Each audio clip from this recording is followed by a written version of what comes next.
Audioescuelasabática.com. Lunes 27 de diciembre. La lucha. Cuando los creyentes confesaron su fe en Cristo y se unieron a la Iglesia, establecieron un límite que los distinguió del resto de la sociedad. Lamentablemente, esto se convirtió en una fuente de conflicto porque implícitamente emitía un juicio negativo sobre su comunidad y sus valores. Escucha Hebreos capítulo 10, verso 32 al 34 y capítulo 13, verso 3.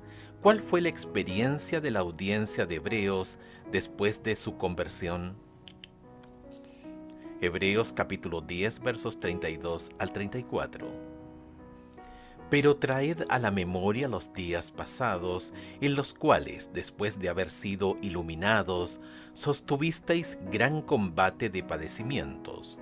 Por una parte, ciertamente con vituperios y tribulaciones fuisteis hechos espectáculo, y por otra, llegasteis a ser compañeros de los que estaban en una situación semejante. Porque de los presos también os compadecisteis, y el despojo de vuestros bienes sufristeis con gozo, sabiendo que tenéis en vosotros una mejor y perdurable herencia en los cielos. Capítulo 13, verso 3. Acordaos de los presos como si estuvierais presos juntamente con ellos, y de los maltratados como que también vosotros mismos estáis en el cuerpo. Es muy probable que los lectores de Hebreos sufrieran verbal y físicamente a manos de turbas incitadas por los oponentes. Por ejemplo, Hechos capítulo 16, versos 19 al 22 y capítulo 17, versículos 1 al 9. También fueron encarcelados y es posible que además hayan sido golpeados, porque los funcionarios tenían el poder de autorizar el castigo y el encarcelamiento, a menudo sin seguir las normas judiciales apropiadas mientras reunían pruebas.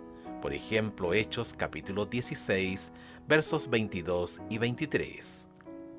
Escucha Hebreos capítulo 11 versos 24 al 26 y Primera de Pedro capítulo 4 versos 14 y 16.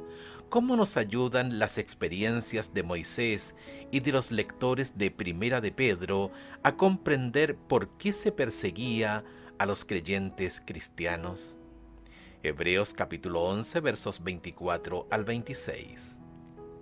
Por la fe Moisés, hecho ya grande, rehusó llamarse hijo de la hija de Faraón, escogiendo antes ser maltratado con el pueblo de Dios que gozar de los deleites temporales del pecado, teniendo por mayores riquezas el vituperio de Cristo que los tesoros de los egipcios, porque tenía puesta la mirada en el galardón. Primera de Pedro capítulo 4 versos 14 y 16. Si sois vituperados por el nombre de Cristo, sois bienaventurados, porque el glorioso Espíritu de Dios reposa sobre vosotros. Ciertamente de parte de ellos Él es blasfemado, pero por vosotros es glorificado. Pero si alguno padece como cristiano, no se avergüence, sino glorifique a Dios por ello. Sufrir el vituperio de Cristo significaba simplemente identificarse con Cristo y soportar la vergüenza y el abuso que implica esta asociación con su nombre.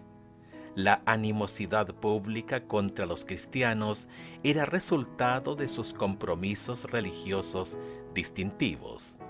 La gente puede sentirse ofendida por prácticas religiosas que no comprende, o por personas cuyo estilo de vida y moralidad podrían hacer que otros se sientan culpables o avergonzados.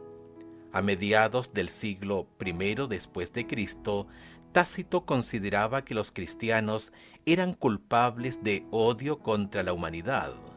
Cualquiera que sea la razón exacta de esa acusación, indudablemente falsa, Muchos cristianos primitivos, como aquellos a quienes Pablo les había escrito esta carta, estaban sufriendo por su fe.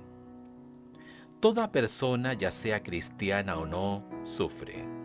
Sin embargo, ¿qué significa sufrir por causa de Cristo? ¿Cuánto sufrimiento enfrentamos por causa de Cristo? ¿Y cuánto se debe a nuestras propias decisiones?